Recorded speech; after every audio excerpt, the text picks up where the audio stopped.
everyone, it's Corvo, welcome back. I'd love to tell you I've had a highly productive morning, but mostly I've just been sitting here in the dark wondering if I've had the physical strength to stand up and find a Pepsi. The answer so far is no. It's officially the post-Valentines window. The holiday is technically over, the hype has died down, and the world expects us to just move on to the next thing. But for a lot of us, this is when the quiet hits the hardest. Valentine's Day puts a massive neon spotlight on connection. And when that spotlight turns off, the shadow it leaves behind can feel a lot like loneliness. But here's what I've been thinking about today. Despite the name, you don't actually have to be alone to feel lonely. It's a heavy topic, I know, but loneliness is something that hits close to home for me. It's that feeling of being in a room full of people and realizing that you don't really feel like you fit the mold, or that specific ache that comes after losing someone important. Being social is helpful, sure, but at the end of the day, what really matters isn't how many people are around you. It's how you feel inside. And sometimes, social media makes that feeling 1,000 times worse.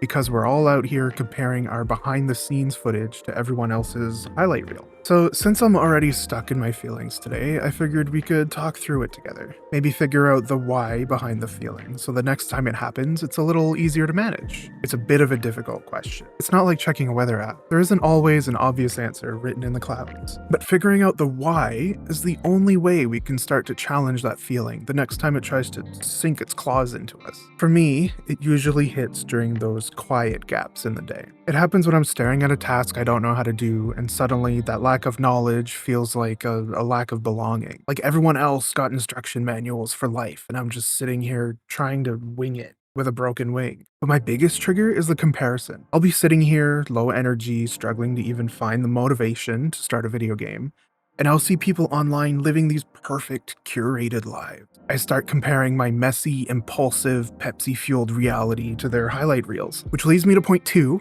and I can't stress this enough. It is a bad thing. Do not compare your internal mess to someone else's external polish. Especially on social media, we have to remember that most people are faking it. Or at the very least, they're exaggerating their livelihoods to be entertaining or interesting. What they do and feel when the camera's off is usually way different from what they post. They have the same doubts, the same cheese-induced regrets, and the same quiet moments of loneliness that we do. They just don't post the blurry, tired parts, but those parts are what make us human. Your value isn't measured by how aesthetic your life looks compared to a stranger on a screen. If you're feeling lonely because you don't think you measure up, just know that the yardstick you're using is probably make-believe anyway. That leads me to the biggest thief of joy in my day, doom scrolling. Look, I'm as guilty as anyone else. I'll sit here staring at the screen until my eyes hurt and I'll start to feel like I'm failing at everything. But we have to call it what it is, a trap. When you see someone like Lucas online, or the online version of someone like Lucas, it's easy to think,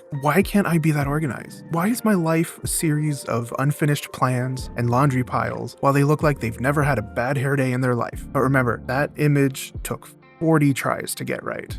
It's a curated slice of a much messier pie. Thanks, Maglot, for doing 40 tries. And then there's the Liam types, the people who look like they're at a party 24/7, doing cool stuff, pushing boundaries, never feeling a moment of doubt. It makes your quiet night on the couch feel small. It makes your silhouette feel like a failure. But you're comparing your raw footage to their final edit. Most people are faking it, or at the very least, they're exaggerating their livelihoods to be entertaining. It's a performance.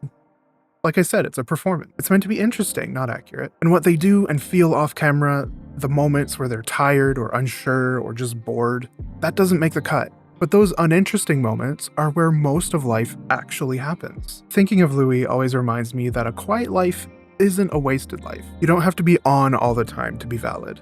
You don't have to be a highlight reel to be a human being. So the next time you feel that pang of loneliness while scrolling, try to remember you're comparing yourself to a ghost. A digital ghost. It doesn't even exist in the world. Put that phone down, even if it's just for 5 minutes. We like the messy version of you better. Then there's the kind of loneliness that doesn't come from social media or lack of people. It's that common, heavy feeling you get after a big life change. Moving to a new city, starting at a new school, or even just walking into a new job for the first day. When everything around you is unfamiliar, your brain tends to go into survival mode. You don't know where the good coffee is yet. You don't know anyone's inside jokes. And you haven't found your spot. It makes you feel like an observer in your own life. Like you're watching a movie that everyone else has already seen. Even someone like Liam, who thrives on chaos, feels the friction of a new beginning. Because settling in takes time.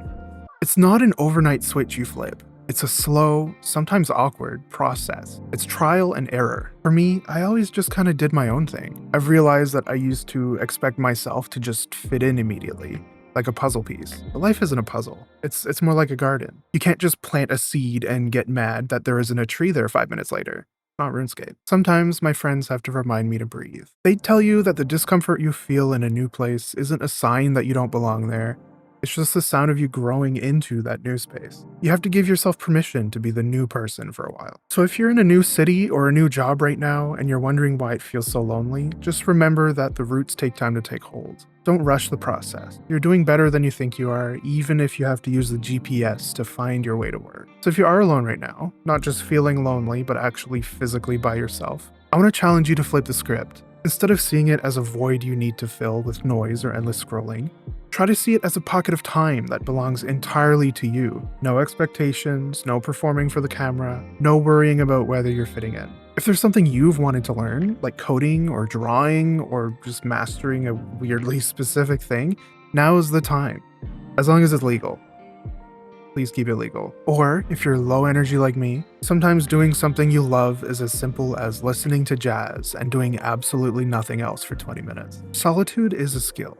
It's the art of becoming your own best friend. And trust me, as someone who is impulsive and easily distracted, I know it's hard to just be with yourself, but it's worth it. Use this time to rediscover what makes you, you, before the world told you who you were supposed to be for Valentine's Day.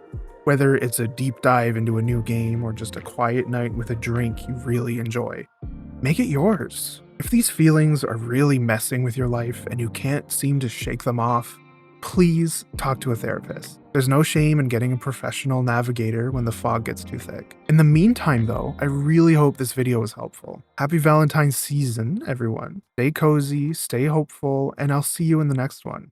Or I'll be taking a nap. One of the two. See ya.